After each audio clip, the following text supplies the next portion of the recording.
Good morning, hello friend, नमस्ते, सत श्री अकाल। कैसे हैं आप सब लोग। क्रेजी तनिष्क में आपका हार्दिक स्वागत है। फ्रेंड, मैं आप सभी लोगों को आज क्वेश्चन करवाऊंगी। जैसा कि मैं आप सभी को बता चुकी हूँ, वैदिक कालीन शिक्षा, बौद्ध कालीन शिक्षा, मुस्लिम कालीन शिक्षा और शिक्षा की संपूर्ण जानकारी भी दे चुकी हूँ।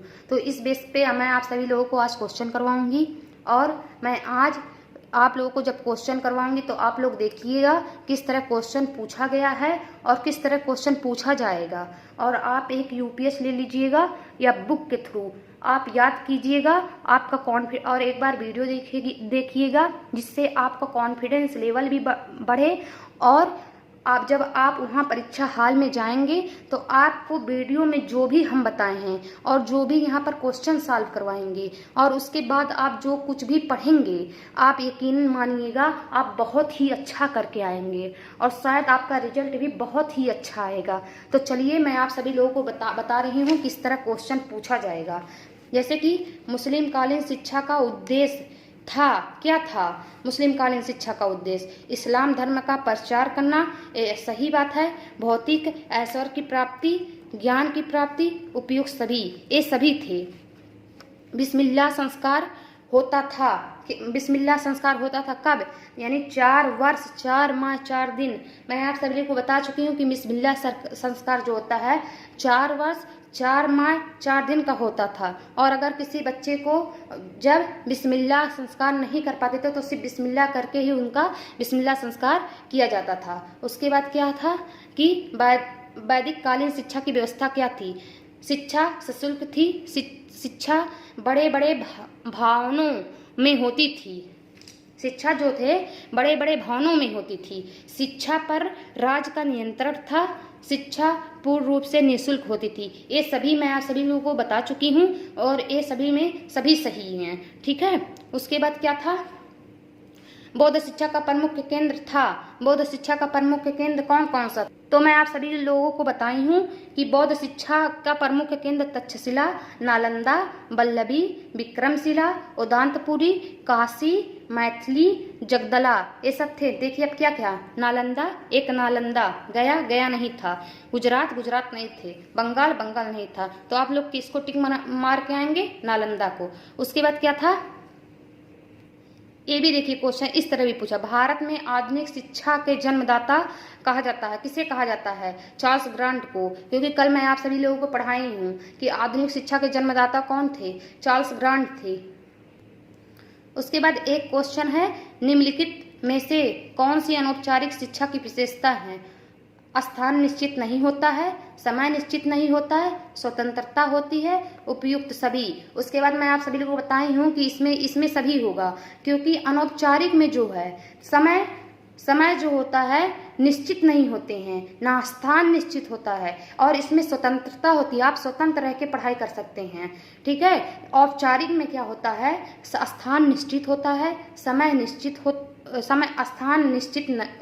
है और समय निश्चित होता है। स्वतंत्रता उसमें नहीं होती है। जैसे कि जब मैं आप सभी लोगों को बताई हूँ कि जब आप सभी लोग विद्यालय में जाते हैं तो वहाँ पर स्थान आपका निश्चित होता है और एक समय के लिए होता है कि पहला बेल, दूसरा बेल, तीसरा बेल आपको पढ़ना है।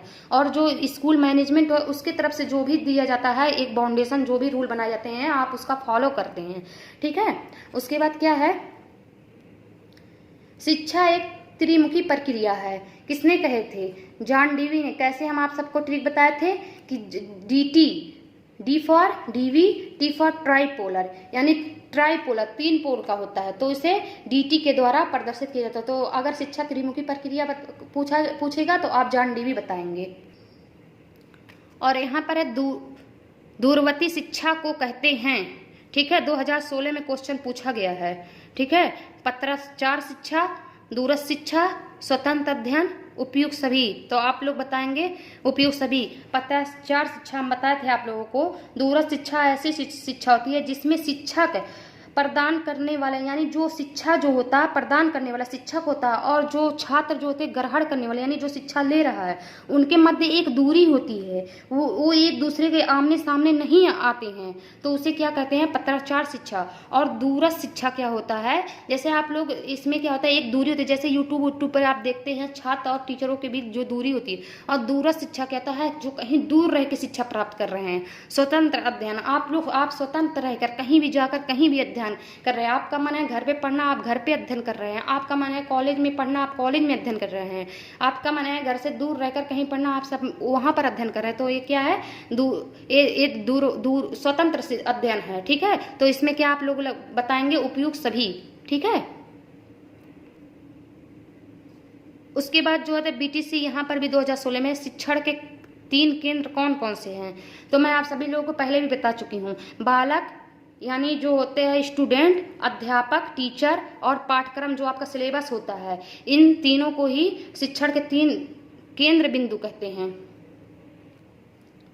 एक क्वेश्चन यहाँ पर ऐसे पूछा गया 2016 में, वैदिक कालीन गुरुकुल शिक्षा किस जीवन दर्शन पर आधारित थी। तो वैदिक कालीन यानी अगर वैदिक कालीन है तो वेद से जो प्राप्त होते थे, वेद जो है आदर्शवाद क्या था, वेद पर ही आधारित थे। ठीक है, तो इसे आप लोग आदर्शवाद, जब हम आपको आदर्शवाद पढ़ाएंगे तो उसमें आपको ये बताएंगे, तो आप लोग उसे क्या मानेंगे, आदर्शवाद मानेंगे। अब देखिए, इस तरह आपको क्वेश्चन पूछ सकता है कि प्राचीन काल में 2 वेद के ज्ञाता को क्या कहते हैं, तो हम आप लोगों को बताए हैं, 1 वेद के ज्ञाता को स्नातक, 2 वेद के ज्ञाता को वसु, 3 वेद के ज्ञाता को रुद्र, 4 वेद के ज्ञाता को आदित्य। तो अगर पूछेगा 2 वेद ज्ञाता तो आप वसु बताएंगे, 3 वेद ज्ञाता रुद्र बताएंगे, और अगर 4 वेद ज्ञाता को पूछेगा तो आदित्य बताएंगे। उसके बाद देखिए, वैदिक शिक्षा में 5 वर्ष की अवस्था पूर्ण करने के बाद जब गुरुकुल में प्रवेश लेता है तब कौन सा संस्कार होता है।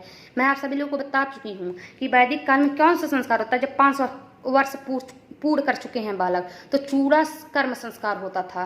क्या होता था, चूड़ा कर्म संस्कार। और अगर जो भेजते समय कौन सा संस्कार होता था, उपनयन संस्कार होता था।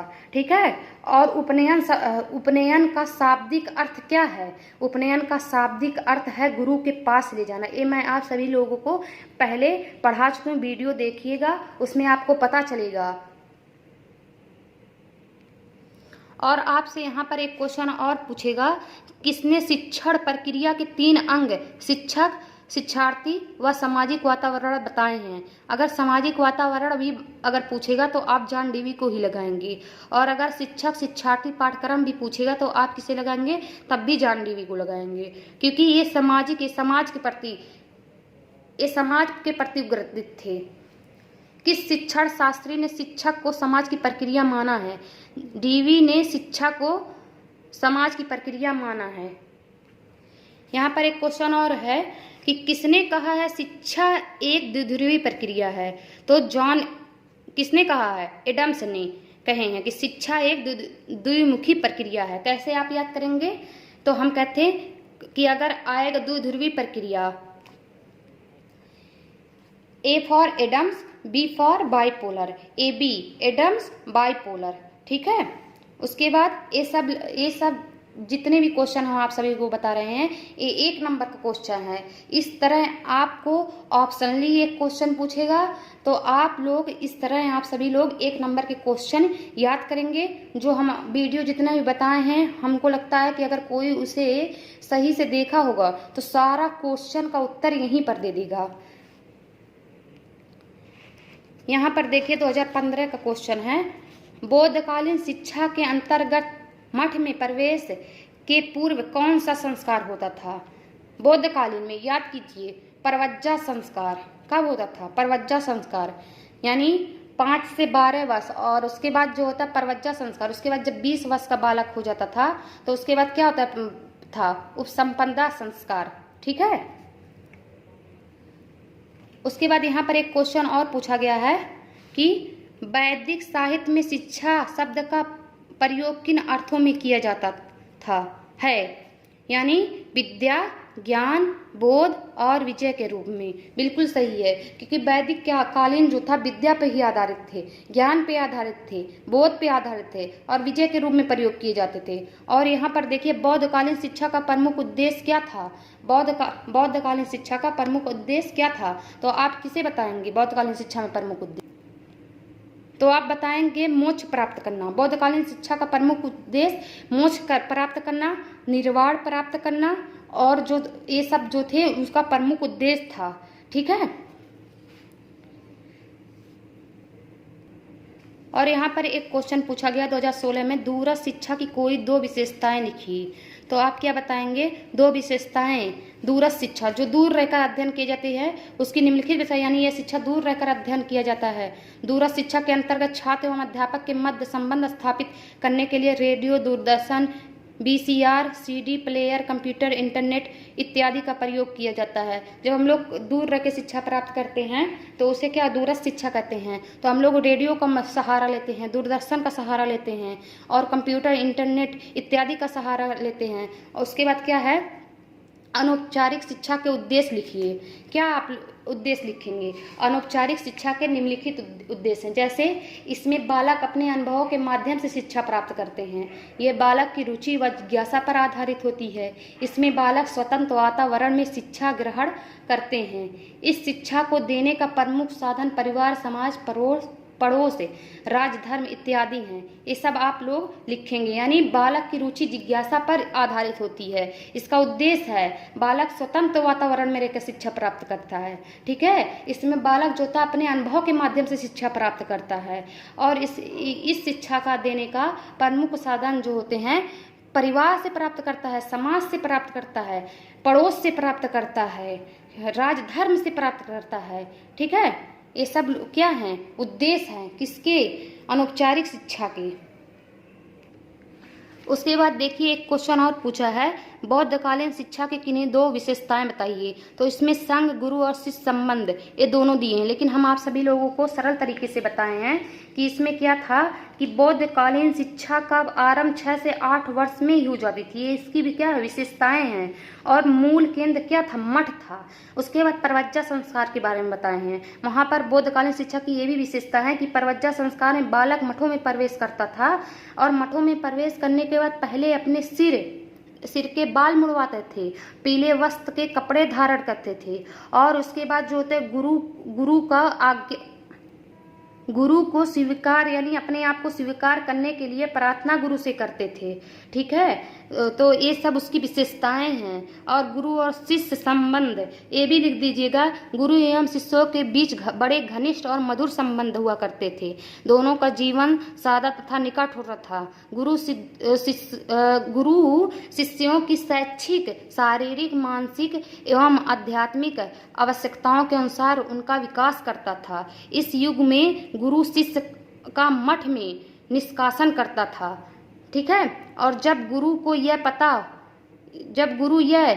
पाता है कि कोई शिष्य पर्याप्त मात्रा में उसे सम्मान नहीं दे रहा है, अपने अध्ययन के प्रति जागरूक नहीं है, तो वह उसकी निष्कासन कर देता है, यानी बाहर निकाल देते थे। अगर गुरु की बात नहीं मानते थे और गुरु की कहना नहीं मानते थे तो उसे क्या होता थे? मठ से अपने बाहर निकाल देते थे।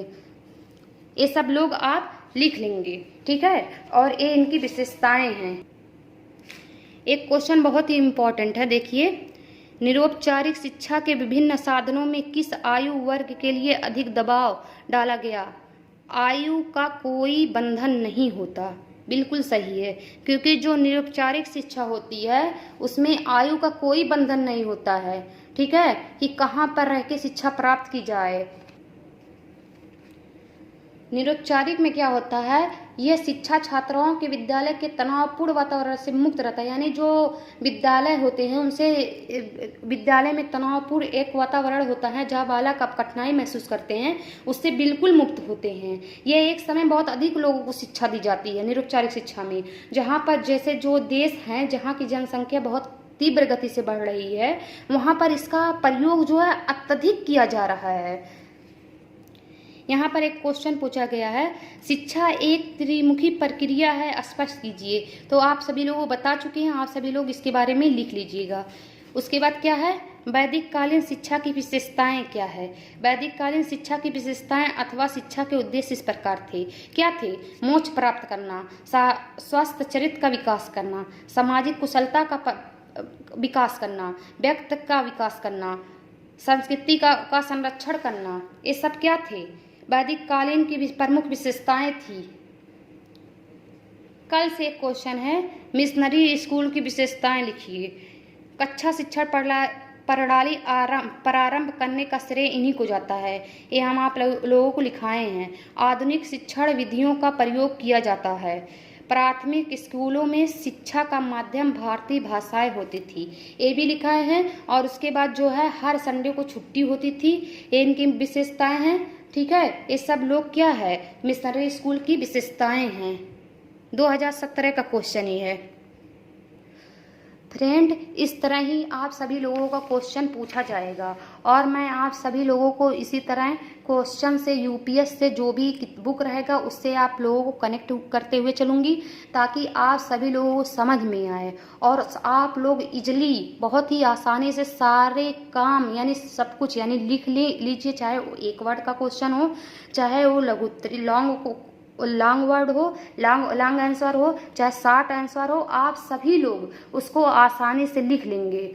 और अगर मेरा पढ़ाया हुआ आप लोगों को समझ में आ रहा हो तो इसके लिए आप लोग नीचे कमेंट करिए और लाइक भी करिए और सब्सक्राइब करके आप लोग दूसरे तक भी पहुंचाइए, क्योंकि एक मंथ में बीएड वालों का एग्ज़ाम शुरू होने वाला है। बीएड बीटीसी वालों के लिए बस यही सुझाव है कि वो लोग अधिक से अधिक इस चैनल से जुड़ें, ताकि उनको ये लगे अगर आप लोग शिक्षा जो है हमारा जो पढ़ाया हुआ है आप लोग एक दूसरे से कनेक्ट करवाएंगे, एक दूसरे तक पहुंचाएंगे, तो वो लोग भी इसको देखेंगे, पढ़ेंगे, उनको भी समझ में आएगा।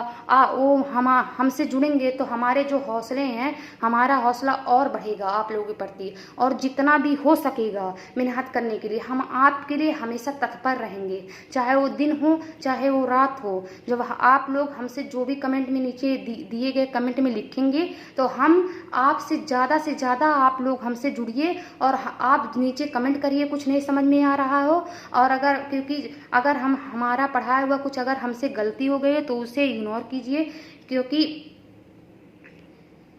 क्योंकि आप ही लोगों की तरह हम भी हैं। अगर मनुष्य कुछ गलती नहीं करेगा तो वो सीखेगा कैसे, आप उसे बताइए और हम उसे सुधार करने की कोशिश करेंगे।